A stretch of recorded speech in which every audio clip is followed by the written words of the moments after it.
அன்னை தமிழ் உறவுகளுக்கு வணக்கம். நான் உங்கள் செந்தில் மல்லர் பேசுகிறேன். கடந்த 3 ஆண்டு காலமாக தமிழக அரசியல் சூழலில் வேளாளர் வெள்ளாளர் என்கிற சிக்கல் சூடுபிடித்திருக்கிறது. இது இன்று சமூக வலைத்தளங்கள் ஊடாக பரவி ஒரு சாதிய வன்மத்தை, சாதிய பகையை ஏற்படுத்தி தமிழ் தேசிய அரசியலுக்கு ஒரு பின்னடைவை தருகிற போக்காக அது அமைந்திருக்கிறது. தமிழக அரசும் இது குறித்து சற்றும் கவனம் செலுத்தாமல் இந்த சமூக மோதல்களுக்கு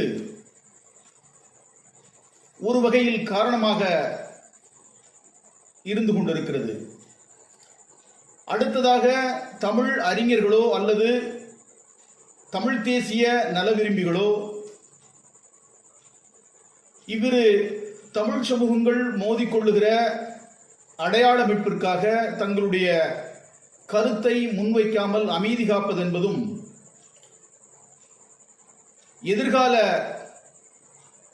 தமிழ் சமூகத்தினுடைய நிலையை கேள்விக்குறியாக்கி இருக்கிறது.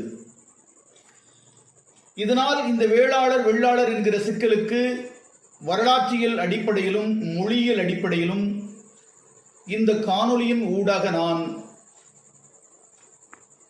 தீர்வு சொல்ல விளைகிறேன். இன்றைக்கு எங்கள் சாதி பெயரை கேட்கிறார்கள், அதை எப்படி கொடுக்க முடியும் என்று வெள்ளாளர் எனும் பிள்ளைமார் சமூகம் எதிர்ப்புகளை தெரிவிக்கிறது. ஆனால் தேவேந்திரகுல வேளாளர் சமூகமோ நாங்கள் வெள்ளாளர் என்கிற பெயரை கோரவில்லை, அதைவிட நாங்கள் துளுவ வெள்ளாளர் என்றோ அல்லது சைவ வெள்ளாளர் என்றோ அல்லது சோழிய வெள்ளாளர் என்றோ அல்லது கொங்கு வெள்ளாளர் என்றோ அல்லது இசை வெள்ளாளர் என்றோ அந்த பெயரை எங்களுக்கு வழங்குங்கள் என்று நாங்கள் கோரவில்லை. நாங்கள் கோருவது மருதநில வேந்தன் வழிவந்த வேளாண்குடி மக்களாகிய எமக்கு எமது மரபு வழி பண்பாட்டு அடையாள பெயராகிய தேவேந்திரகுல வேளாளர் என்கிற பெயரை அரசாணையாக அறிவிக்க வேண்டும் என்று இந்த சமூகம் பன்னெடுங்காலமாக கோரி வருகிறது. இதற்கு வெள்ளாளர் சமூகம் இதற்கான அரசு பதிவு ஆவணங்கள்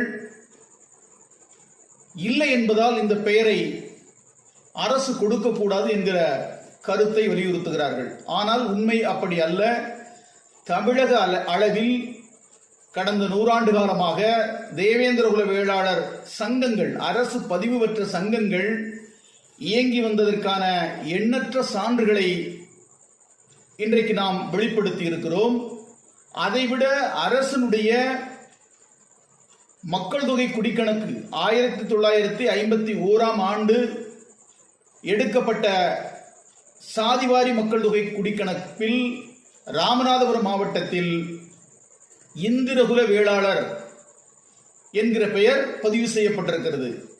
அதே போல திருச்சிராப்பள்ளி மாவட்டத்தில் தேவேந்திரகுல வேளாளர் என்கிற பெயர் பதிவு செய்யப்பட்டிருக்கிறது. ஆகவே அரசு ஆவணங்களில் தேவேந்திரகுல வேளாளர் என்கிற பெயர் பதிவு செய்யப்பட்டிருக்கிறது என்பதை இந்த வேளையிலே நான் நினைவூட்ட கடமைப்பட்டிருக்கிறேன். இதற்கு என்ன பதிலை வெள்ளாளர் சமூகம் சொல்ல போகிறது என்பதையும் நாங்கள் எதிர்பார்க்கிறோம். அடுத்ததாக இன்றைக்கு வரலாறு என்று பேசுகிற இந்த வெள்ளாளர் எனும் பிள்ளைமார் சமூகம் தன்னுடைய வரலாற்றை தெளிவாக மற்றவர்கள் விளங்குகிற வகையிலே இதுவரை வெளிப்படுத்த அவர்கள் தவறி வருகிறார்கள். நாங்கள் கேட்கிறோம், உங்களுக்கு என்ன வரலாறு இருக்கிறது? உங்களுடைய வரலாறு தான் என்ன?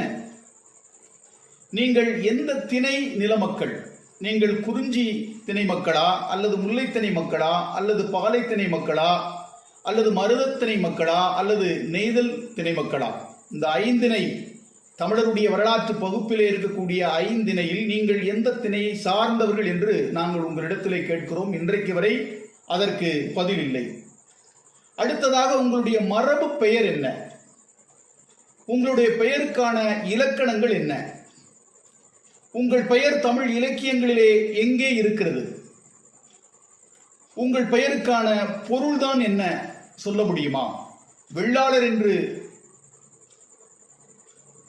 சொல்லக்கூடிய அல்லது பிள்ளைமார் என்று சொல்லக்கூடிய அந்த பெயருக்கான பொருள்தான் என்ன? அடுத்ததாக தமிழில் உள்ள 6 பெயர்களில் உங்கள் பெயர் எந்த வகை பெயர்? இதை நீங்கள் வெளிப்படுத்த வேண்டும். வெள்ளாளர் அல்லது பிள்ளைமார் என்பது பொருட்பெயரா, இடப்பெயரா, காலப்பெயரா, இனப்பெயரா, குணப்பெயரா, தொழில் பெயரா? தேவேந்திரகுல வேளாளர் என்பது மரபு வழி தொழில் பெயர் என்பதை நாங்கள் அழுத்தமாக பதிவு செய்கிறோம். எப்படி குன்றவர், குன்றி குறவர் என்றாகியது. குறவர் என்பது இடப்பெயர்.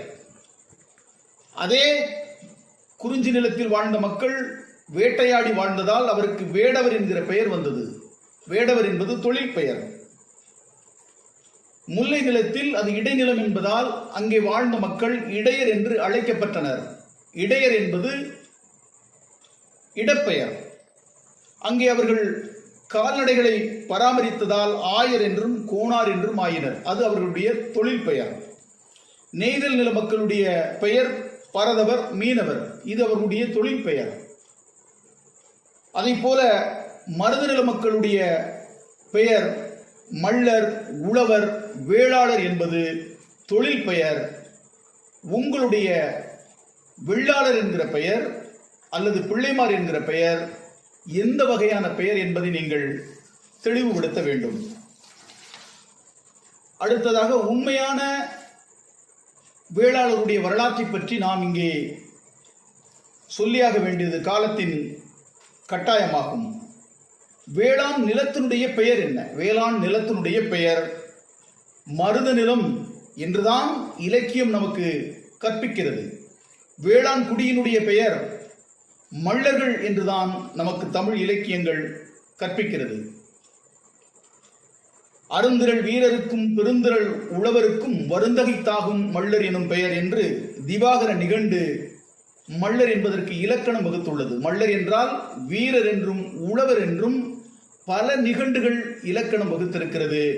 அதை போல தமிழ் இலக்கியங்கள் யாவிலும் சங்க இலக்கியங்கள், இடைக்கால இலக்கியங்கள், பிற்கால இலக்கியங்கள், புராணங்கள், பிரபந்தங்கள், பள்ளு இலக்கியங்கள் என தமிழ் இலக்கியங்கள் யாவற்றிலும் மள்ளர்கள் ஏர்தொழில் புரிவோராகவும் போர் தொழில் புரிவோராகவும் பேசப்படுகிறார்கள். சங்க இலக்கியம் தொட்டு பிற்கால இலக்கியம் வரை பேசப்படுகிற இந்த மள்ளர்கள்தான் பள்ளர்களா என்கிற ஐயம் கூட இன்றைக்கு வரை சிலர் எழுப்பி வருகிறார்கள்.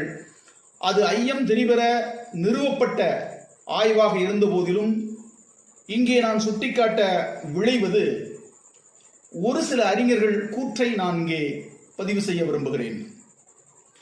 டி.கே. வேலுப்பிள்ளை என்பவர் தன்னுடைய டிராங்கூர் ஸ்டேட் மேனுவல் 1940 என்கிற தன்னுடைய புத்தகத்திலே குறிப்பிடுகிறார், பழந்தமிழ் இலக்கியத்தில் வரும் மள்ளர் பிற்காலத்தில் பள்ளர் என வழங்கலாயினர் என்று டி.கே. வேலுப்பிள்ளை குறிப்பிடுகிறார். அடுத்ததாக நாசி கந்தையா பிள்ளை தன்னுடைய தமிழர் சரித்திரம் என்கிற புத்தகத்தில் பக்கம் 206 பள்ள என்பது மள்ள என்பதின் உச்சரிப்பு வேறுபாடாகும். பண்டைய மள்ளரே இன்றைய பள்ளர் என்பதை நாசி கந்தையா பிள்ளை என்கிற யாழ்ப்பாணத்து அறிஞர் பதிவு செய்கிறார். அடுத்ததாக என் Kunjan Pillai census of India 1931 volume 28 Travancore page number 384 அதில் குஞ்சன் பிள்ளை குறிப்பிடுகிறார், பள்ளர்கள் என்போர் பண்டைய சங்ககால தமிழ் இலக்கியங்கள் குறிப்பிடுகிற மள்ளர்கள் ஆவர் என்பதை குஞ்சன் பிள்ளை குறிப்பிடுகிறார். இப்படி பல்வேறு அறிஞர்கள் மள்ளர்கள்தான் பள்ளர்கள் என்பதை நிலைநாட்டி இருக்கிறார்கள். இதை கடந்து முக்கூடர் பள்ளில் வரக்கூடிய அந்த செய்யுள் அடிகளையும் நான் சுட்டிக்காட்ட விளைகிறேன். மள்ளர் குலத்தில் வரினும் இரு பள்ளியர்கோர் பள்ளக்கணவன் எனின் பாவனை வேறாகாது என்கிற செய்யுளிலும் மல்லர் குலத்தில் வரக்கூடியவர்கள் தான் இந்த பள்ளர்கள் என்பதை முக்கூடர் பள்ளு மட்டுமல்ல பல்வேறு பள்ளு இலக்கியங்கள் இதற்கு சான்று பகர்கிறது. இந்த பள்ளு இலக்கியங்களை எல்லாம் இயற்றியவர்கள் நாயக்கராட்சி காலத்தில் வெள்ளாளர் என்று சொல்லக்கூடிய பிள்ளைமார் சாதியினர் என்பதையும் நான் நினைவூட்ட கடமைப்பட்டிருக்கிறேன். இப்படியாக மல்லர்கள்தான் பள்ளர் என்பதை நாம் இன்றைக்கு இப்போது தெளிவாக உறுதி செய்திருக்கிறோம். அடுத்ததாக இந்த மருத நிலத்து மல்லர்களாகிய இந்த உழவர்கள்தான் வேளாளர் என்பதை நாம் இப்போது பார்ப்போம். பரிபாடல் 20:63 செய்யுள் சொல்லுகிறது, எருது தொழில் செய்யா தொடவிடுங்கடன் வேளாளர்கின்று என்று சொல்லுகிறது. அதாவது எருது கூட்டி உழவு தொழில் புரிவோரே வேளாளர் என்று சொல்லுகிறது பரிபாடல். அடுத்ததாக நான்மணிக்கடிகை செய்யுள் 55:1 சொல்லுகிறது, எருதுடையான் வேளாளர் ஏலாதான் பார்ப்பான் என்று சொல்லுகிறது. அதாவது உழவு மாடுகளை வைத்திருக்கக்கூடியவன் தான் வேளாளன் என்று நான் சொல்லவில்லை, நான்மணி கடிகை சொல்லுகிறது. ஆகவே புல்லறுத்து போட்டு சாணி அள்ளி போட்டு மாடுகளை வளர்த்து உழவு தொழில் செய்பவனே வேளாளன் என்று பரிபாடலும் நான்மணி கடிகையும் நமக்கு நன்கு உணரும்படி எடுத்துரைக்கிறது. அடுத்ததாக கம்பர் சொல்லுகிறார். கம்பர் ஒருமுறை பசியால் சென்று கொண்டிருக்கிற போது செட்டியாரிடம் போய் அவல் வேண்டும் என்று கேட்கிறார். இன்னும் போனியாகவில்லை, அவள் தர முடியாது என்று செட்டியார் அனுப்பி வைக்கிறார். அந்த பசியோடு செக்காட்டுகிற செக்காரன் என்பவனிடம் போய் எனக்கு பின்னாக்கு வேண்டும் என்று கம்பர் கேட்கிறார். அவனும் இன்னும் எண்ணெய் எடுக்கவில்லை, நீ போய் வா என்று அனுப்பி வைக்கிறான். அடுத்ததாக பார்ப்பனருடைய வீட்டிலே போய் தனக்கு உணவு கேட்கிறார். உனக்கு உணவு தர முடியாது என்று விரட்டி அடிக்கிறார் பார்ப்பனர். இப்படியாக கம்பர் கடுமையான பசியோடு சென்று கொண்டிருக்கிற போது காட்டு வழியிலே ஒரு உழவன் உழவு செய்து கொண்டிருக்கிறான். அந்த உழவன் கம்பரை பார்த்து, அவர் முகம் வாடி இருப்பதை பார்த்து அவருடைய பசியை உணர்ந்து தான் உண்ண வைத்திருந்த கூளை கம்பனுக்கு கொடுத்து பசி அமர்த்துகிறார். அதை பார்த்து கம்பர் பாடுகிறார், செட்டி மக்கள் வாசல் வழி செல்லோமே, செக்கார பொட்டி மக்கள் வாசல் வழி போகோமே, முட்டி புகும் பார்ப்பரகராரத்தை எட்டிப்பாரோமே, என்னாலும் காப்பாரே வேளாளர் கான் என்று வேளாளர் என்பவர் உழவு செய்து கூடிய உழவர் என்பதை கம்பர் அழகாக காட்சிப்படுத்தி இருக்கிறார். அடுத்ததாக வீரமாமுனிவர் அருளிய சதுரகராதியில் உழவர் என்பதற்கு பூவைசியர், மருதநில மக்கள், வேளாளர் என்று பொருள் கண்டுள்ளது. அடுத்ததாக நம்முடைய ஐயா மொழி பேரறிஞர், உலக பேரறிஞர், நம் தமிழ் காவலர், மொழி ஞாயிறு தேவநேய பாவாணர் கூறுகிறார், உழவர் எனினும் வேளாளர் எனினும் ஒன்றே, வேளாண்மைக்கு சிறந்தவையின் உழவர் வேளாளர் என பெயர் பெற்றனர் என்று மொழி ஞாயிறு பாவாணர் கூறுகிறார். இதன் மூலமாக உழவர்தான் வேளாளர், மருதநிலத்தினுடைய உழவர்தான் வேளாளர் என்பதை நமக்கு நன்கு எடுத்துரைக்கிறார்கள். பன்மொழி புலவர் அப்பாத்துரையார் தன்னுடைய 1800 ஆண்டுகளுக்கு முற்பட்ட தமிழகம் என்கிற புத்தகத்தில் பக்கம் 202 ஒரு செய்தியை பதிவு செய்கிறார். அந்தனர், அரசர், வணிகர், வேளாளர் பிரிவினை சாதி வேறுபாடு அன்று, தொழில் வேறுபாடே. அதுவும் நாட்டின் நடுப்பகுதியாகிய மருத திணையை மட்டுமே குறித்தது. 4 வகுப்பும் வேளாள வகுப்பின் பிரிவேயாகும். ஏனெனில் வேளாளரே மருத நிலக்குடிகள் என்கிறார் பன்மொழி புலவர் அப்பாத்துரையார். இப்படியாக மருத நிலத்தினுடைய மக்களாகிய அந்த மல்லர்கள்தான் உழவர்கள், அந்த உழவர்கள்தான் வேளாளர்கள் என்பதை தமிழ் இலக்கியங்களும் தமிழ் அறிஞர்களும் நமக்கு அழகுற எளிதாக விளங்கிக் கொள்ளுகிற வகையிலே கற்பித்திருக்கிறார்கள். அடுத்ததாக வேளாண்மை என்றால் என்ன என்பதை பற்றி நாம் பார்க்க வேண்டும். வேளாளர் என்றால் என்ன என்பதை பற்றியும் நாம் பார்க்க வேண்டும். இதில் வேளாண்மை என்கிற சொல் தமிழ் இலக்கியத்தில் இனியவை 40 என்கிற செய்யுள் 313 பதிவு செய்யப்பட்டிருக்கிறது. ஏருடையான் வேளாண்மை தாங்கினது ஆங்கினதே என்று இனியவை 40 கூறுகிறது. அதாவது ஏருடைய உழவனுக்குரிய தொழிலே வேளாண்மை என்பதை இனியவை 40 நமக்கு எடுத்துரைக்கிறது. வேள் என்றால் மண்ணை பிசைந்து மண்பாண்டம் செய்யக்கூடியவர்கள் வேளார். மண்ணை உழுது பயிர் செய்யக்கூடியவர்கள் வேளாளர். இந்த வேளாளர்கள் தேவேந்திர குல வேளாளர்கள் என்பது இலக்கியத்திலிருந்து இன்றைக்கு வரை இருக்கக்கூடிய ஆவணங்கள் மூலமாக, சான்றுகள் மூலமாக நாம் அதை உறுதி செய்கிறோம். இப்படியாக இதுதான் வேளாளர் என்பதற்கான பொருள். வேளாண்மை என்பதற்கான பொருள் என்பதும் வேளாளர் என்பதற்கான பொருள் என்பதும் இங்கே தெளிவாக நமக்கு புலப்படுகிறது. இந்த வேளையில் வேளாளர் நாகரிகம் குறித்து நாம் பார்க்க வேண்டியிருக்கிறது. இன்றைக்கு சமகாலத்திலே அகழ்ந்தெடுக்கப்பட்ட ஆதிச்சநல்லூர் நாகரிகம், இன்னொன்று கீழடி நாகரிகம். இதில் ஆதிச்சநல்லூர் நாகரிகம் என்பது திருநெல்வேலி மண்ணிலே ஓடுகிற புருணையாறு என்று சொல்லக்கூடிய தாமிரபரணி ஆற்றங்கரை நாகரிகம். அது மருதநில நாகரிகம். திருநெல்வேலி தலபுராணம் மருதவேலி என்று சொல்லுகிறது. அதனை மல்லர் ஊர் என்று சொல்லுகிறது. அதனை பழனஞ்சூல் பாண்டிய நாடு என்றும் சொல்லுகிறது. ஆகவே திருநெல்வேலி என்பது மல்லர்களுடைய, மருதநில மக்களுடைய ஊர் என்பதை திருநெல்வேலி தலபுராணம் சொல்லுகிறது. அந்த திருநெல்வேலி மண்ணிலே அமைந்திருக்கக்கூடிய ஆதிச்சநல்லூர் ஆதிநித்தன் குடும்பன் நல்லூர் என்கிற பெயர் குன்றிதான் ஆதிச்சநல்லூர் என்றாயிருக்கிறது. இன்றைக்கும் ஆதிநித்தன் குடும்பன் கோயில் ஆதிச்சநல்லூர் அருகே உள்ள புளியங்குளம் வயல் பகுதியிலே அந்த கோயில் இருக்கிறது. ஆதிநித்தன் குடும்பனுடைய முன்னோர்கள் தான் பாண்டியர்கள் என்பதற்கான சான்றுகளும் அங்கே இருக்கிறது. பாண்டியராசா கோயிலை குலதெய்வமாக வழிபடக்கூடியவர்கள் அங்கு இருக்கக்கூடிய மல்லர்கள்.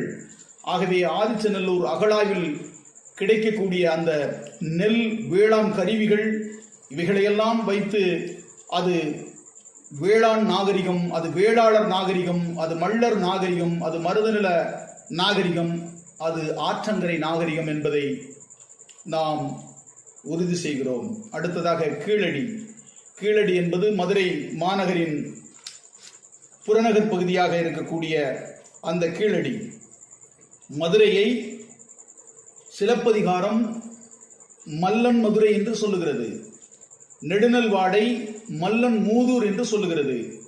திருவிளையாடல் புராணம் மல்லன் மாநகர் என்று சொல்லுகிறது. இந்த மல்லன் மாநகராகிய, மல்லன் மூதூராகிய, மல்லன் மதுரையாகிய மதுரை மாநகர் அருகே இருக்கக்கூடிய கீழடியில் அகழ்ந்தெடுக்கப்பட்ட அந்த நாகரிகம் என்பது வைகை ஆற்றங்கரை நாகரிகம். அது மருதநில நாகரிகம். அந்த மருதநில நாகரிகத்தை அகழ்ந்தெடுக்கப்பட்ட அந்த இப்போதும் இருக்கக்கூடிய அந்த ஊர்கள் எல்லாம் குந்தகை என்கிற பெயர் குன்றிதான் கொந்தகை என்றாகிறது. அந்த ஊர்கள் எல்லாம் இன்றைக்கும் மல்லர் ஊர்களாக. அங்கு அகழ்ந்தெடுக்கப்பட்ட அடையாளங்கள் மடை குடும்பனுடைய பெண்பால் பெயராக மடச்சி என்கிற சொல்லும், வேந்தன் என்கிற சொல், தொல்காப்பியம் சொல்லுகிற வேந்தன், இந்திரன், அந்த அடையாளம் அங்கே அகழ்ந்தெடுக்கப்பட்டிருக்கிறது. மீன் சின்னம் அகழ்ந்தெடுக்கப்பட்டிருக்கிறது. ஆகவே இந்த கீழடி என்பதும் ஆதிச்சநல்லூர் என்பதும் வேளாளர் நாகரிகமாக, மருதநில நாகரிகமாக, மல்லர் நாகரிகமாக இருப்பதற்கான ஏராளமான சான்றுகள் நமக்கு இங்கே கிடைத்திருக்கிறது.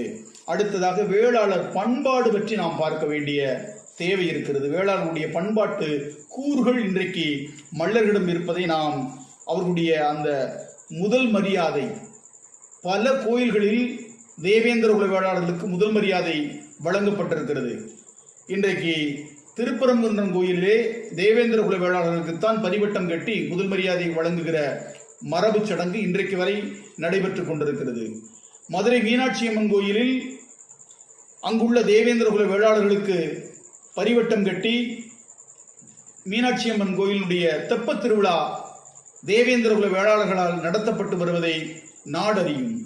அதை போல பழனி தேவேந்திர குல வேளாளர் மடத்திலே இன்றைக்கும் முருகன் பவனி வந்து அங்கே தேவேந்திர குல வேளாளர்களுக்கு முதல் மரியாதை செய்து பரிவட்டம் கட்டுகிற அந்த மரபு வழி சடங்கு இன்றைக்கும் பின்பற்றப்பட்டு வருவதை ஊர் உலகம் அறியும்.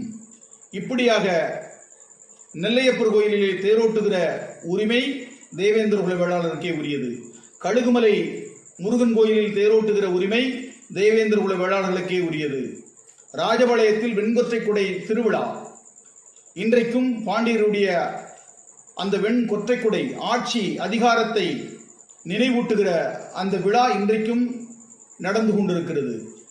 திருச்செந்தூர் தேவேந்திர குல வேளாளர் அறமடம் தேவேந்திர குல வேளாளருடைய பெருமைகளை சிறப்புகளை சொல்லுவதற்காக இன்றைக்கும் எழுந்து நிற்கிறது. இப்படியாக தென் தமிழகம் எங்கும் பழம்பெரும் கோயில்களிலெல்லாம் தேவேந்திர குல வேளாளர் சமூகத்திற்கு பரிவட்டம் கட்டுகிற அந்த முறை இன்றைக்கும் கடைபிடிக்கப்பட்டு வருகிறது. அடுத்ததாக பொன்னேர் கூட்டும் திருவிழா, வேளாளர் பண்பாட்டை விளம்புகிற பொன்னேர் கூட்டும் திருவிழா ராமநாதபுரம் மாவட்டம் கமுதி அபிராமத்தில் ஆண்டுதோறும் சித்திரை மாதம் நடைபெற்று வருகிறது. இது அரசு விழாவாக மாவட்ட ஆட்சியரால் தொடங்கி வைக்கப்படுகிற தேவேந்திர குல வேளாளர் திருவிழாவாக நடைபெற்று வருகிறது.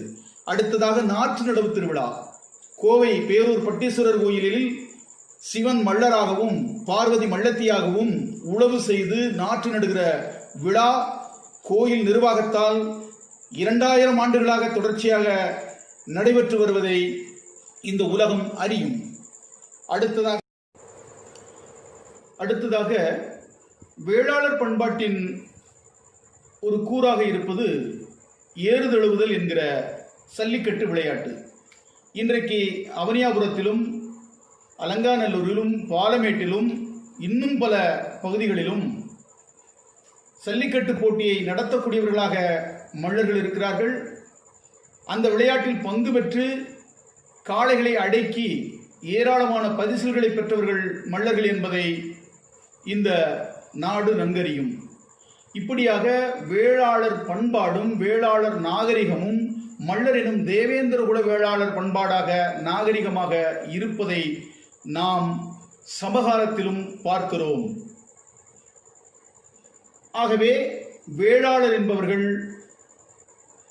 இலக்கிய அடிப்படையிலிருந்து இன்றைய வாழ்வியல் அடிப்படை வரை இது மல்லர் எனும் தேவேந்திர குல வேளாளருக்கு உரித்தான பெயராக வரலாற்றில் நிலைத்து நிற்கிறது என்பதை உறுதி செய்து கொண்டு அடுத்ததாக வெள்ளாளர் வரலாற்றை பற்றி நாம் இங்கே சற்று சில சான்றுகளோடு விரிவாக பார்ப்போம்.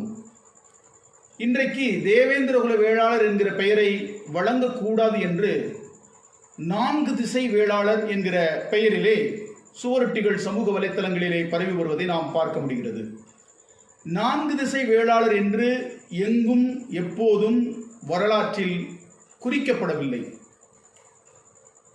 திருவண்ணாமலை செப்பேட்டில் 4ஆம் ஜாதி வெள்ளாளர் என்று பதிவு செய்யப்பட்டிருக்கிறது. அதே செப்பேட்டில் ஆங்கிலத்தில் வெள்ளாளா ஆஃப் 4th caste என்று பதிவு செய்யப்பட்டிருக்கிறது. இது தென்னிந்திய கோயில் சாசனம் எண் 100/336 இதனை பதிவு செய்து ஆவணப்படுத்தி இருக்கிறது. இந்த 4ஆம் ஜாதி வெள்ளாளர் என்றால் என்ன பொருள் என்று நன்றாகவே உங்களுக்கு தெரியும். நானும் நினைவுபடுத்த வேண்டிய ஒரு நிலைக்கு தள்ளப்பட்டிருக்கிறேன். 4ஆம் ஜாதி வெள்ளாளர் என்பது பல சாதிகளுக்கு பிறந்தவர்கள் என்று பொருள். அதாவது தேவதாசி மக்கள் என்பதே அதற்கான பொருள். இதனை மேலும் நீங்கள் ஆய்வு செய்து உண்மைத்தன்மையை வெளிப்படுத்த விரும்பினால் வெளிப்படுத்தலாம். இந்த வெள்ளாளர் என்று சொல்லக்கூடிய அடையாளம் என்பது ஒரு சாதியினுடைய பெயராக அல்லது ஒரு குடியினுடைய பெயராக என்றைக்கும் இல்லை என்பதுதான் இயல்பான உண்மை. பல்வேறு சாதிகளை சார்ந்தவர்கள், பல்வேறு தொழில்களை மேற்கொள்ளக்கூடியவர்கள், பல்வேறு பண்பாட்டு பழக்க வழக்க சடங்குகளை பின்பற்றக்கூடியவர்கள், பல்வேறு உணவு முறைகளை கடைபிடிக்கக்கூடியவர்கள் எல்லாம் பல்வேறு காலகட்டங்களில் தங்களை வெள்ளாளர் என்கிற ஒரு பொது பெயருக்குள் புகுத்தி கொண்டனர் என்பதே வரலாறு. இந்த வரலாற்றை ஆய்வு ரீதியாக விரிவாக சான்றுகளோடு நிறுவுவதற்கு நான் எப்போதும் தயாராக இருக்கிறேன். இதனை எஃப்.ஆர். ஹெமிங்ஸ்வே, திருச்சிராப்பள்ளி டிஸ்ட்ரிக்ட் கெஜெட்டர் 1909 பேஜ் நம்பர் 101 என்பதில் ஹெமிங்ஸ்வே என்கிற இந்த மேலை நாட்டார் குறிப்பிடுகிறார், the Solias are numerous and ubiquitous. They are generally regarded as of doubtful descent, since Bara Venus, and who is to be considered as Vellala usually claim to belong to this subdivision என்று சொல்லுகிறார். அதாவது பல்வேறு சாதிகளை சார்ந்தவர்கள் தங்களை வெள்ளாளர் என்று கூறிக்கொண்டனர் என்பதை ஹெமிங்ஸ்வே தன்னுடைய பதிவிலே சொல்லுகிறார். அதை போல அந்தர் பெத்தைலி என்கிற மேலை நாட்டு அறிஞர் castes class and power page number 85 அதில் அவர் குறிப்பிடுகிறார், yet the term Vellala is confusing because of its comprehensive use. May cases of different origin have sought inclusion in this wide category and calling themselves Vellala and Pillais என்று சொல்கிறார். அதாவது பொதுவாக பல்வேறு தரப்பினரும் தம்மை வெள்ளாளர் என கூறிக்கொள்வதால் அதன் பொருள் என்னவென்றே அறிய முடியாதவாறு குழப்பத்தை விளைவிப்பதாக உள்ளது. பல்வேறு சாதியினரும் தத்தம் மரபு பெயரை விட்டுவிட்டு வெள்ளாளர் என்றும் பிள்ளைமார் என்றும் தங்களை அழைத்துக் கொள்கின்றனர் என்று ஹெமிங்ஸ்வே கூறுகிறார். இது குறித்து மேலும் குறிப்பிடுகிற கே பிள்ளை என்கிற ஆய்வாளர், பல குலத்தினர் தம் நிலையில் மேம்பாடு உற்றவுடனே தம்மை வேளாளர் என கூறிக்கொள்வதும் உண்டு என்கிறார். கே பிள்ளை என்கிற ஆய்வாளர் தன்னுடைய தமிழக வரலாறு மக்களும் பண்பாடும் என்கிற புத்தகத்தில் பக்கம் 492 இந்த செய்தியை பதிவு செய்கிறார். ஆக வெள்ளாளர் என்பது ஒரு சாதி அல்ல. அதாவது குறவர் சாதியைப் போல, இடையர் சாதியைப் போல, மள்ளர் சாதியைப் போல, பரவர் சாதியைப் போல இது ஒரு பழந்தமிழ் குடி அல்ல. பல்வேறு சாதிகளுடைய தொகுப்புதான் இந்த வெள்ளாளர் என்கிற அடையாளம். இதை அனைவரும் புரிந்து கொள்ள வேண்டும். அதுபோல இந்த பிள்ளைமார் அல்லது வெள்ளாளர் சாதியினுடைய பெண்பால் பெயர் என்ன, இதை பற்றி இன்றைக்கு வரை எந்த ஒரு அறிஞரும் பேசுவதில்லை.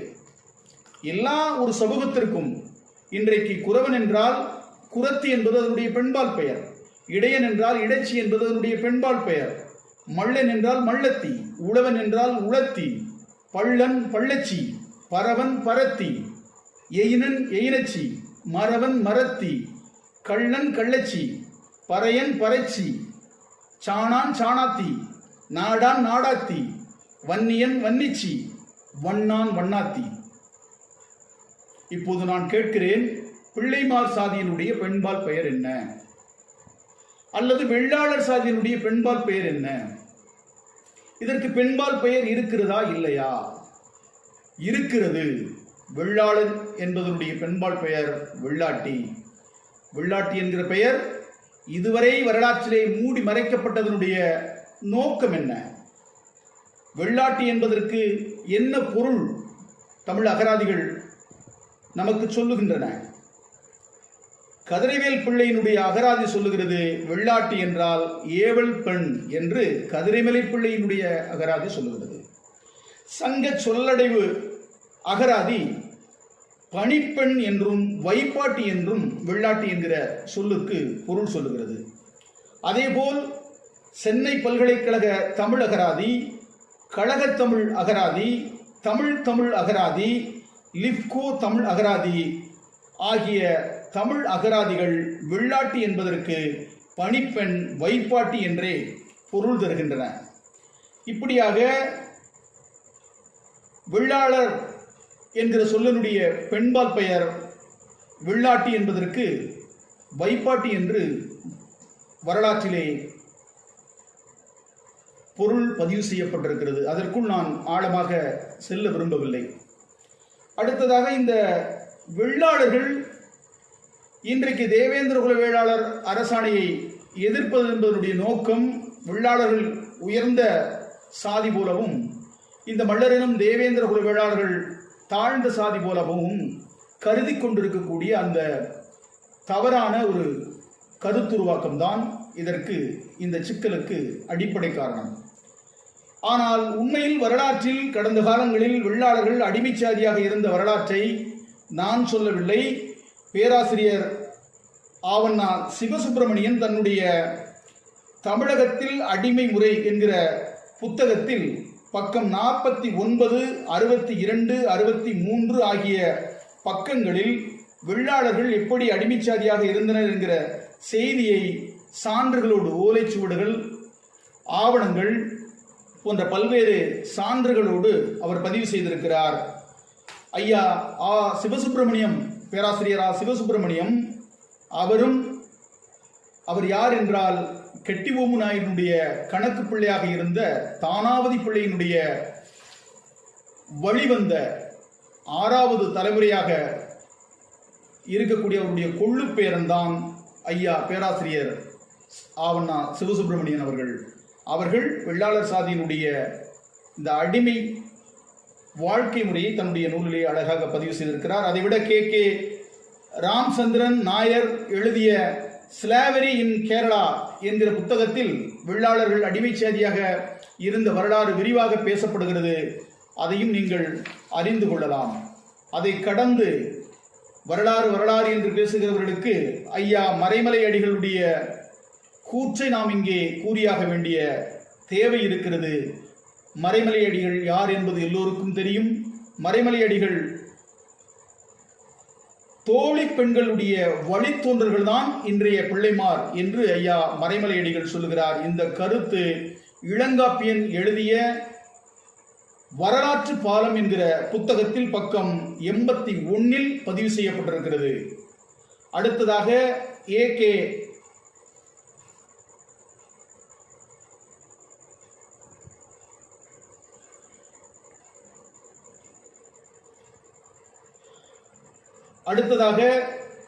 கே.ஏ. நீலகண்ட சாஸ்திரி தன்னுடைய புத்தகத்தில் த பாண்டி கிங்டம் என்கிற புத்தகத்தில் பக்கம் 164 வெள்ளாளர்கள் பற்றி, பிள்ளைமார்கள் பற்றி தன்னுடைய கருத்தை ஆய்வு செய்து நிறுவியிருக்கிறார். அதை போலவே வேதாச்சலம் என்கிற கல்வெட்டு ஆய்வாளர் தன்னுடைய பாண்டிய நாட்டில் வானாதிராயர் என்கிற புத்தகத்தில் பக்கம் 65, பக்கம் 85 கல்வெட்டு சான்றுகளோடு இந்த வேளாளர் பிள்ளைமார் சாதியை பற்றி பதிவு செய்திருக்கிறார். அந்த நூல்களிலே உங்களுடைய வரலாற்றை நீங்கள் தேடி தெரிந்து கொள்ளலாம். அதில் சொல்லப்பட்ட செய்தியை சுருக்கமாக சொல்லுகிறேன். பாண்டிய மன்னர்களின் வைப்பாட்டி பிள்ளைகள்தான் இந்த பிள்ளைகள் என்கிற பட்டமுடையவர்கள் என்கிற செய்தியை கே.ஏ. நீலகண்ட சாஸ்திரி அவர்களும் வேதாச்சலம் என்கிற ஆய்வாளரும் தன்னுடைய ஆய்வு நூல்களிலே பதிவு செய்திருக்கிறார்கள். அதற்கு அடுத்ததாக மேலை நாட்டு அறிஞர்கள் W.R.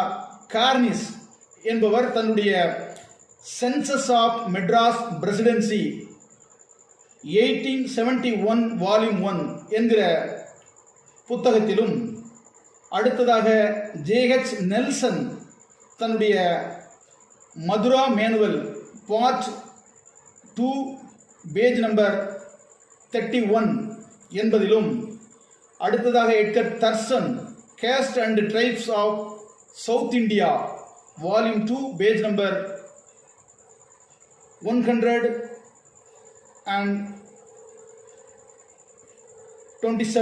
என்கிற பக்கத்திலும் பதிவு செய்திருக்கிறார். இந்த கார்னிஸ், நெல்சன், தர்சன் ஆகிய மேலை நாட்டு அறிஞர்கள் கூறுகிற செய்தி யாதனில் தேவதாசிகளினுடைய வழிவந்தோர்தான் இந்த வெள்ளாளர்கள், பிள்ளைமார்கள் என்கிற செய்தியை இந்த அறிஞர்கள் விரிவாக சான்றுகளோடு தங்களுடைய ஆய்வுகளிலே பதிவு செய்திருக்கிறார். இதுதான் வரலாறு. வரலாறு என்று முழங்குகிற பிள்ளைமார் சாதியினுடைய, வெள்ளாளர் சாதியினுடைய வரலாறு இதுவாகத்தான் வரலாற்றிலே இருக்கிறது. இதையும் தாண்டி நீங்கள் தெரிந்து கொள்ள வேண்டும் என்று சொன்னால், the concept of race in south Asia என்கிற புத்தகம் Oxford university press page number 128 தெளிவாக பிள்ளைமார் சாதியினுடைய வரலாறு பதிவு செய்யப்பட்டிருக்கிறது. அவர்கள் தேவதாசி மக்கள் என்கிற வரலாறு அங்கே பதிவு செய்யப்பட்டிருக்கிறது. அடுத்ததாக த எக்ஸில் ரிட்டன், அமெரிக்க பல்கலைக்கழகத்தினுடைய பேராசிரியர் ரத்தின ஜீவன் ஹூல் எழுதிய இந்த புத்தகத்தில் முழுக்க இந்த வெள்ளாளருடைய வரலாறு தேவதாசிகளுடைய வரலாறாக பதிவு செய்யப்பட்டிருக்கிறது. இதற்கு மேலும் இந்த வரலாற்றிற்குள் நாம் செல்ல வேண்டிய தேவையில்லை என்பதை நினைவில் கொண்டு இந்த சிக்கலுக்கு தீர்வு காண விளைய வேண்டும். இன்றைக்கும் இசை வேளாளர் என்கிற பெயரை இந்த வெள்ளாளர் எனும் பிள்ளைமார் சாதியினர் ஏன் எதிர்க்க மறுக்கிறார்கள் என்று பார்த்தால், அதை எதிர்த்தால் இசை வேளாளர்கள் வெள்ளாளர் சாதியினுடைய, பிள்ளைமார் சாதியினுடைய வரலாற்றை அவர்கள் வெளிப்படுத்தி விடுவார்கள் என்பதற்காகத்தான் இசை வேளாளர்களோடு இன்றைக்கு இருக்கக்கூடிய இந்த வெள்ளாளர்களும் இசைந்து செல்கிறார்கள் என்கிற உண்மையை வரலாறு நமக்கு போட்டுடைக்கிறது. ஆகவே இனிமேலும் தேவேந்திரகுல வேளாளர் என்கிற பெயருக்கு எதிர்ப்பு கிளம்புகிற போது இந்த வரலாறு நூல் வடிவில் வெடித்து சிதறுகிற தேவை தமிழகத்திலே ஏற்படும் என்கிற எச்சரிக்கையை சொல்லி, இந்த வெள்ளாளர் சாதியினுடைய தோற்றம் இது குறவர் போல, இடையர் போல, மல்லர் போல, பரவர் போல ஒரு தமிழ் குடிகளுடைய மூலக்குடிகளாக இந்த சாதி இல்லை. இதை நாம் வரலாற்று நெடுகிலும் விரிவாக பார்த்திருக்கிறோம். இந்த சாதியினுடைய தோற்றம் என்பது 9ஆம் நூற்றாண்டிற்கு முன்பாகத்தான் இந்த சாதியினுடைய தோற்றம் வரலாற்றிலே நமக்கு தெரிகிறது. இந்த 9ஆம் நூற்றாண்டில் தான் நச்சினார்க்கினியர் தொல்காப்பியத்திற்கு எழுதிய அந்த உரையில் உழுதுன்போர் உழுவித்துன்போர், வேளாளரை இரண்டாக உடைத்து உழுதுன்போர் உழுவித்துன்போர் என்று தன்னுடைய ஒரு புதிய கருத்தை திணிக்கிறார். அங்குதான் வேளாளர் என்கிற அடையாளம் வெள்ளாளர்களால் கையகப்படுத்தப்படுகிறது. இந்த உழுதுன்போர் உழுவித்துன்போர் என்பதை பற்றி பார்க்கிற போது வரலாற்றிலே உழுதுண்டு வாழக்கூடியவர்கள் தான் வேளாளர்களாக காட்சியளிக்கிறார்கள். தெய்வ புலவர் வள்ளுவரும் உழுதுண்டு வாழ்வாரே வாழ்வார், மற்றெல்லாம் தொழுதுண்டு பின் செல்பவர் என்றுதான் பாடியிருக்கிறாரே ஒழிய உழுவித்துண்டு வாழுகிற வெள்ளாளர்களை பற்றி, அந்த வெண்கலமரை பற்றி அவர் எங்கும் பேசவில்லை.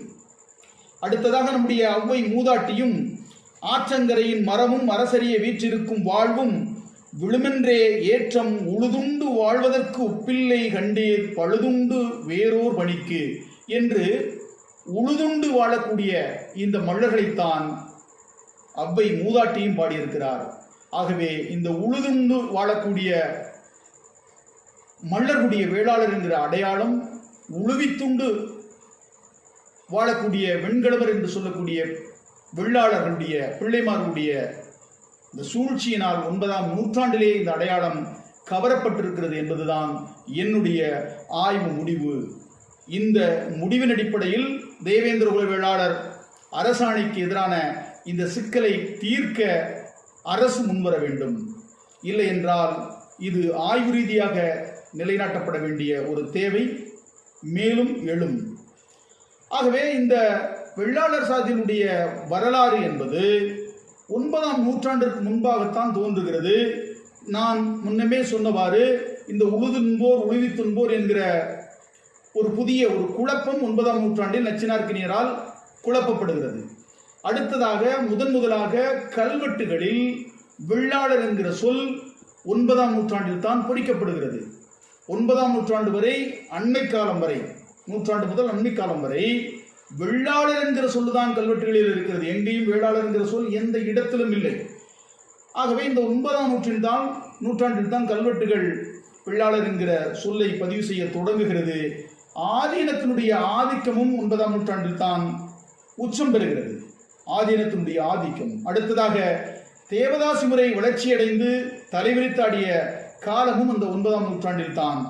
இப்படியாக அதற்கு பின் நாயக்கராட்சியினுடைய கணக்கு பிள்ளைகளாக, ஆங்கிலேயராட்சியினுடைய ஆவண எழுத்தாளர்களாக இருந்த இந்த வெள்ளாளர் என்று சொல்லக்கூடிய பிள்ளைமார் சாதியினர் தன்னுடைய அந்த எழுத்துத்துறையை கையில் வைத்ததால் தமிழகத்தினுடைய வரலாறு தலைகீழாக மாற்றி எழுதப்பட்டிருக்கிறது என்பதுதான் யதார்த்தமான உண்மை. அதிலும் பல சான்றுகள் நமக்கு இன்றைக்கு நிலைத்திருப்பதால் நாம் உண்மை வரலாற்றை இன்றைக்கு ஓரளவு நிலைநாட்டுவதற்கு அது வாய்ப்பாக அமைந்திருக்கிறது. இன்னும் இந்த பிள்ளைமார் சாதியினுடைய வரலாறு வேளாளர் வரலாறோடு ஒட்டும் உறவும் இல்லாத வரலாறாகவே இருக்கிறது. குறிப்பாக எட்கர் தர்சன் தன்னுடைய டிரைவ்ஸ் ஆஃப் சவுத் இந்தியா என்கிற அந்த புத்தகத்திலே குறிப்பிடுகிற போது, மேடையை தொடுவது இழுக்கு என்றும், நிலத்தை உழுவது பூமாதேவியின் வயிற்றை கீறுவதற்கு ஒப்பாகும் என்றும், முற்றின கதிரை அறிவாளால் அறுப்பது உயிர் பிராணியை கொல்லுவதற்கு சமம் எனவும் கூறுகிற ஆரிய கோட்பாட்டை பின்பற்றுகிறவர் என்று பிள்ளைமார் சாதியை பற்றி எட்கர் தர்சன் கூறுகிறார். ஆகவே மேலி தொடாதவர்கள் ஒருபோதும் உழவராக வேளாளராக இருக்கவே முடியாது. மேலியர் என்பதற்கு வீரமாமுனிவர் தன்னுடைய சதுரகராதியிலே குறிப்பிடுகிறார். மேலியர் என்பதற்கு பூவைசியர் மருது நில மக்கள் என்று அதற்கு பொருள் சொல்லுகிறார். தமிழ் அகராதி மேலியர் என்பதற்கு உழவர் மருதநில மக்கள் வேளாளர் என்று பொருள் சொல்லுகிறது. வின்சுலோ தமிழ் ஆங்கில அகராதி மேலியர் என்பதற்கு ஃபார்மர்ஸ் வேளாளர் மருதநில மக்கள் என்று பொருள் சொல்லுகிறது. ஆக இந்த வேளாளர் என்கிற சொல்லுக்கும் வெள்ளாளர் என்கிற சொல்லுக்கும் எவ்வித தொடர்பும் இல்லை என்பதை புரிந்து கொள்ள வேண்டும். வேளாளர் என்பது வேறு, வெள்ளாளர் என்பது வேறு. அடுத்ததாக வேளாளரும் நாங்களே வெள்ளாளரும் நாங்களே என்று முழங்குகிறார்கள். அவர்களை பார்த்து நான் பரிதாபப்படுகிறேன். வேளாளர் என்கிற சொல் ஒருபோதும் வெள்ளாளர் ஆகாது. தமிழ் இலக்கண முறைப்படி நெடில் என்பது குறிலாக சுருங்காது. வேர் என்கிற சொல் வெர் ஆகாது. வேல் என்கிற சொல் வெல் ஆகாது. வேள் என்கிற சொல் வெள் ஆகாது. வேடன் என்கிற சொல் விடன் என்று ஆகாது. வேங்கை என்கிற சொல் வெங்கை என்று ஆகாது. வேந்தர் என்கிற சொல் வெந்தர் என்று ஆகாது. வேளார் என்கிற சொல் வெளார் என்று ஆகாது. அதுபோல வேளாளர் என்கிற சொல் ஒருபோதும் வெள்ளாளர் ஆகாது. எனவே வேளாளர் வேறு, வெள்ளாளர் வேறு என்பதை அறிந்து கொள்க. அடுத்ததாக வேளாண்மை என்கிற சொல்லுக்கும் வெள்ளாண்மை என்கிற சொல்லுக்கும் சிறு மாறுபாடு இருக்கிறது. அதாவது வேளாண்மை என்பது விளைவிப்பது, வெள்ளாமை என்பது விளைவித்தது. விளைவது வேளாண்மை, விளைஞ்சது வெள்ளாமை. விளைஞ்ச வெள்ளாமையை கொண்டு செல்ல வருகிறவன் தான் வெள்ளாளன் என்றானான். இடைக்காலத்தில் ஆட்சி மாற்றங்களால் உழவர்குடியினான உண்மையான இந்த வேளாளர்களிடத்திலே இருந்து நிலங்கள் பறிக்கப்பட்ட போது, குறிப்பாக ஆதீனம் ஆதிக்கம் பெற்ற காலத்தில் அதற்கடுத்தால் போல் நாயக்கராட்சி நம்முடைய தமிழ் நிலத்திலே கோலோச்சிய காலத்தில், அதற்கு பிற்பாடு ஆங்கிலேயர் ஆட்சி காலத்தில் நிலங்களை மேலாண்மை செய்த கண்காணிகளாக வேலை செய்தவர்கள்தான் இந்த வெள்ளாளர்கள். ஆகவே வெள்ளாளர் என்பது கண்காணி, ஓவர்சியர், மேற்பார்வையாளர், சூப்பர்வைசர் என்கிற பொருள் தருவதை நான் மொழியியல் ஆய்வில் அடிப்படையிலே நிலைநாட்டியிருக்கிறேன். இதை ஆய்வு நூலாகவும் வெளியிடுவதற்கு நாம் எப்போதும் அணியமாகி இருக்கிறோம். இதை காலம்தான் தீர்மானிக்க வேண்டும். ஆகவே வேளாளர் என்பது வேறு, வெள்ளாளர் என்பது வேறு என்பதை மீண்டும் மீண்டும் நாம் நினைவுபடுத்த கடமைப்பட்டிருக்கிறோம். வேளாளர் என்பது மல்லர் எனும் தேவேந்திரகுல வேளாளரை குறிக்கும். வெள்ளாளர் என்பது பிள்ளைமார் சாதியினரை குறிக்கும். வேளாளர் என்பதற்கு உழவர் என்று பொருள், வெள்ளாளர் என்பதற்கு கண்காணி என்று பொருள். இதற்கு மேலும் வரலாறு என்று பேசுவது அர்த்தமற்றது. உங்களுடைய வரலாற்றை இந்த மக்களிடம் புழங்கி வருகிற பழமொழிகளை எடுத்து பார்த்தாலே உங்களுக்கு தெரியும். பல பழமொழிகளை நான் தொகுத்து வைத்திருக்கிறேன். அவற்றில் சிலவற்றை நான் இங்கே உங்களுக்கு சுட்டிக்காட்ட விளைகிறேன். அதில் உங்களுடைய வரலாறு புலப்படுவதை நீங்கள் அறிந்து கொள்ளுங்கள். வெள்ளாளன் கெடுக்காவிட்டாலும் அவன் வெள்ளோலை கெடுக்கும். வெள்ளாளன் மினுக்கு பண்ணி கெட்டான், வேசி தழுக்கு பண்ணி கெட்டாள். வேல மரத்திற்கு நிழல் இல்லை, வெள்ளாளனுக்கு உறவு இல்லை. வெள்ளாடு புகுந்த தோட்டமும் வெள்ளாளன் புகுந்த காரியமும் வெட்ட வெளி. காட்டை அழிக்க ஒரு வெள்ளாடு போதும், நாட்டை அழிக்க ஒரு வெள்ளாளன் போதும். காயிலே கெட்டது கத்தரிக்காய், சாதியிலே கெட்டது வெள்ளாள சாதி. வெள்ளி எதிரில் போனாலும் வெள்ளாளன் எதிரில் போகாதே. கள்ளர் மறவர் கனத்ததோர் அகம்படியர், மெல்ல மெல்ல மாறி வெள்ளாளர் ஆயினர். வெள்ளாட்டியும் பெண்டாட்டியும் உண்ணா, வெள்ளாட்டி பெற்று வேலியில் எரிந்த பிள்ளை. வெள்ளான் குட்டி வெடித்த குட்டி. வெள்ளாட்டிக்கு சன்னதம் வந்தால் விழுந்து விழுந்து கும்பிட வேணும். ஊரை கெடுக்க ஒரு பிள்ளைமார் போதும், ஊருக்கு ஒரு பிள்ளை ஊருக்கே தொல்லை. செத்தும் கெடுத்தான் திருவேங்கடத்து கணக்கு பிள்ளை. இப்படியாக பல்வேறு பழமொழிகள் வெள்ளாளர் எனும் பிள்ளைமார் சாதியினுடைய வரலாற்றை, உண்மை தன்மையை எடுத்துரைக்கிறது. நீங்கள் அதிலிருந்து உங்களுடைய வரலாற்றை அறிந்து கொள்ளலாம். இதற்கு மேலும் வரலாறு என்று நீங்கள் பேச வேண்டிய தேவை இல்லை என்று நினைக்கிறேன். தேவைப்பட்டால் ஐயா பேராசிரியர் சிவசுப்பிரமணியம் பிள்ளை அவர்களிடத்திலே உங்களுடைய வரலாற்றை நீங்கள் கேட்டு தெரிந்து கொள்ளலாம். என்னை விட அவர் தெளிவாக இந்த வரலாற்றை உங்களுக்கு விளக்கி உரைப்பார். அதைவிட தமிழறிஞர் நெல்லைக்கண்ணனுக்கு இந்த வரலாறு நன்றாகவே தெரியும். அவரை நீங்கள் நாடினாலும் அவர் சொல்லுவார்.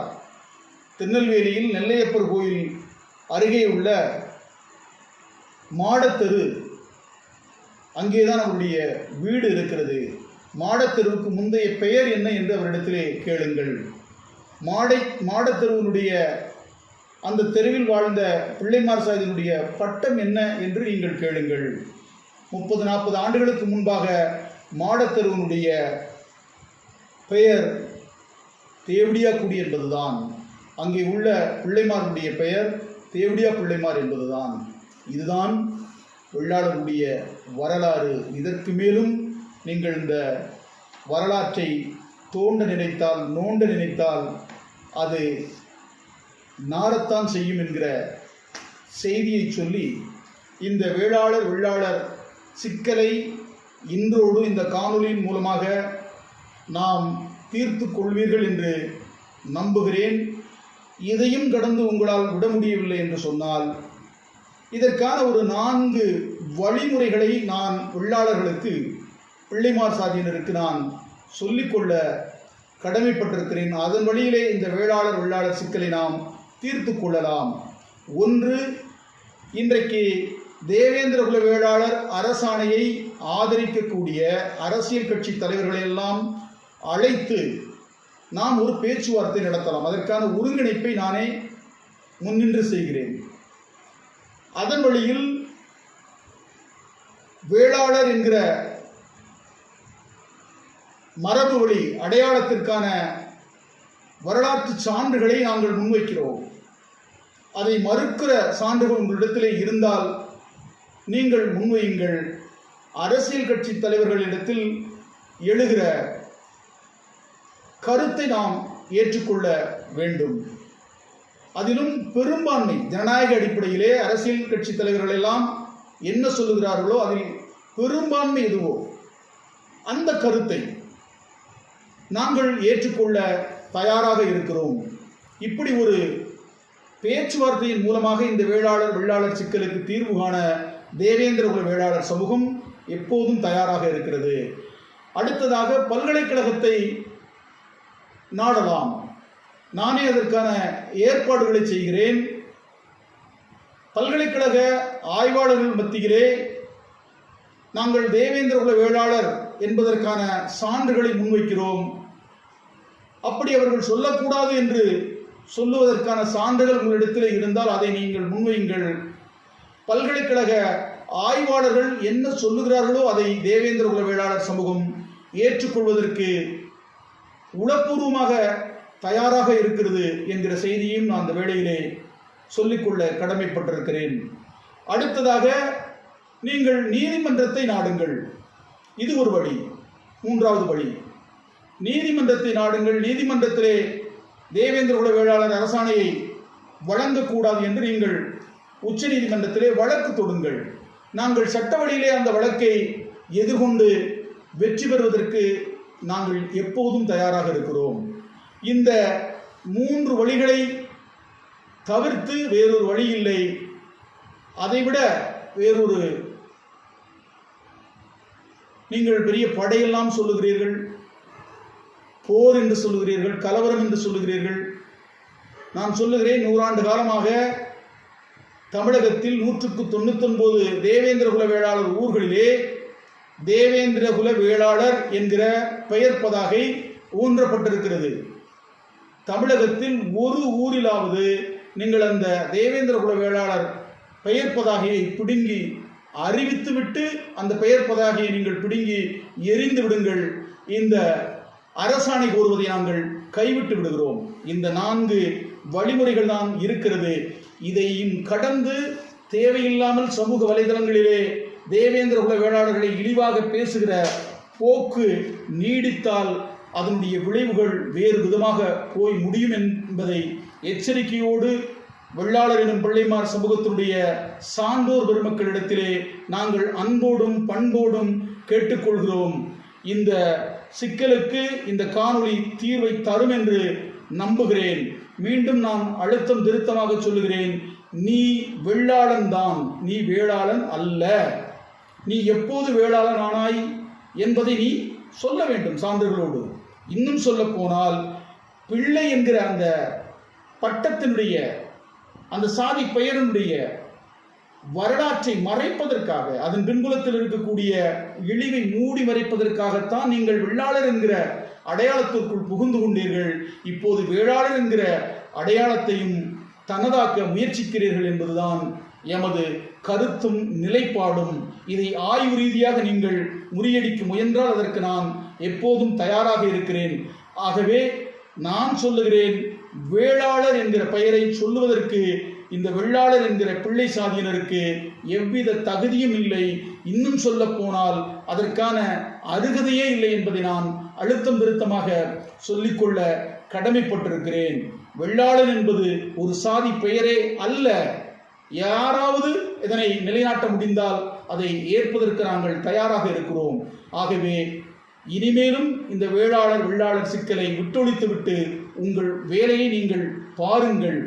ஏற்கனவே பல்வேறு படையெடுப்புகளால் வீழ்ந்து மண்ணிழந்து ஆட்சி அதிகாரங்களை இழந்து பட்டியல் சாதிகளிலே சிக்கி அருதினன் என்றும் ஆதிதிராவிடன் என்றும் தாழ்த்தப்பட்டவன் என்றும் தலித் என்றும் முத்திரை குத்தப்பட்டு அவமானப்படுத்தப்பட்டு அந்நிய மொழிக்காரர்கள் மட்டுமல்லாமல் இங்கே இருக்கக்கூடிய தமிழ் சாதிகளாலும் இழிவுபடுத்தப்பட்ட ஒரு பழம்பெரும் சமூகம் நெல் பண்பாட்டையும் வேளாண் பண்பாட்டையும் கொண்ட ஒரு சமூகம் இன்றைக்கு தங்களுடைய மரபுவழி அடையாளத்தோடு தேவேந்திர குல வேளாளர் என்று எழுந்து நிற்கிற போது அதை தடுக்கிற கெடுக்கிற வேலைகளை எவர் செய்தாலும் அவர்கள் தூக்கி வீசப்படுவார்கள் என்கிற எச்சரிக்கையை சொல்லி தேவேந்திர குல விவசாயம் இந்திரகுல விவசாயம் என்று எழுதிய போதே தேவேந்திர குல வேளாளர்களை தேவேந்திர குல விவசாயம் என்று எழுதிய போது இந்திரகுல வேளாளர்களை இந்திரகுல விவசாயம் என்று எழுதிய போதே அந்த எழுதிய கைகளை உடைத்து நொறுக்கி இருந்தால் இந்த சமூகத்திற்கு இந்த நிலை இன்றைக்கு ஏற்பட்டிருக்காது. அதை போல தேவேந்திர குலத்தான் என்று பட்டியல் சாதிகளிலே சுருக்கி எழுதிய கைதிகளை தேவேந்திர குல வேளாளர் என்கிற பெயரை தேவேந்திர குலத்தான் என்று எழுதிய கைகளை அன்றைக்கே நாங்கள் உடைத்து நொறுக்கி இருந்தால் இன்றைக்கு இந்த நிலைமை இன்றைக்கு ஏற்பட்டிருக்காது. அதை போல அரிஜனன் என்றும் ஆதிராவிடன் என்றும் எழுதிய அந்த கைகளை வெட்டி வீசி இருந்தால் இந்த சமூகம் இழிவை சுமந்து நிற்காது. இன்றைக்கு கூட தாழ்த்தப்பட்டவன் என்றும் தலித் என்றும் உச்சரிக்கிற நாக்குகளை நாங்கள் அறுத்தறிந்திருந்தால் இந்த சமூகம் இந்த நிலைக்கு இன்றைக்கு ஆளாகி இருக்காது. ஆகவே இங்கே பூச்சாண்டி காட்டுகிற அந்த வேலைகளை பிள்ளை பூச்சிகள் விட்டொழிக்க வேண்டும். வீரம் செறிந்த போர்க்குணமிக்க கள்ளர் மறவர் சமூகத்தோடு களத்திலே பொருதி நின்ற ஒரு படைவழி சமூகமான இந்த மல்லர் எனும் தேவேந்திர குல வேளாளர்களோடு மோத நினைப்பது என்பது மடமை என்பதை நினைவூட்டிவிட்டு இனிமேல் தேவேந்திர குல வேளாளர் அரசாணைக்கு எதிராக எவ்வித முக்களும் முனங்களும் வரக்கூடாது. வந்தால் களையை பிடுங்கி எறிவது போல் எரிந்து விடுவோம். இது இறுதி எச்சரிக்கை.